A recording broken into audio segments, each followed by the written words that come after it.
बोलिए श्री हरि की जय। ओम नमो भगवते वासुदेवाय नमः।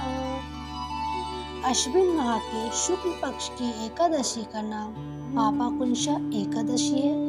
इसका व्रत करने से मनुष्य के सारे पाप नष्ट हो जाते हैं। भगवान विष्णु की पूजा की जाती है। इस पूजन के द्वारा मनुष्य को स्वर्ग लोक की प्राप्ति होती है।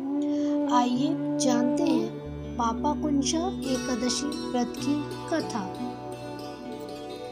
प्राचीन समय में विंध्य पर्वत पर क्रोधन नामक एक बहेलिया रहता था। वह बड़ा ही क्रूर था। उसका सारा जीवन हिंसा, लूटपाट, मदपान और गलत संगति पाप कर्मों में बीता। जब उसका अंतिम समय आया तब यमराज के दूत बहेलिये को लेने आए और यमदूत ने बहेलिये से कहा कि कल तुम्हारे जीवन का अंतिम दिन है, हम तुम्हें कल लेने आएंगे। यह बात सुनकर बहेलिया भयभीत हो गया और महर्षि अंगीरा के चरणों पर गिरकर प्रार्थना करने लगा कि हे ऋषिवर, मैंने जीवन भर बहुत पाप कर्म किए हैं।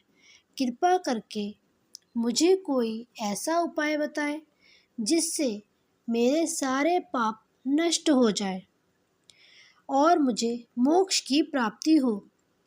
उसके निवेदन पर महर्षि अंगीरा ने उसे अश्विन शुक्ल की पापाकुंशा एकादशी का विधि पूर्वक व्रत करने को कहा।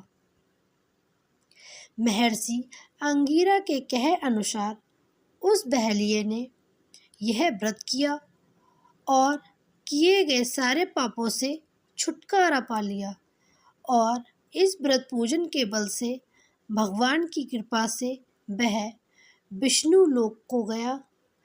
जब यमराज के यमदूत ने इस चमत्कार को देखा तो बहेलिया को बिना लिए ही यमलोक वापस लौट गए। बोलिए श्री हरि की जय।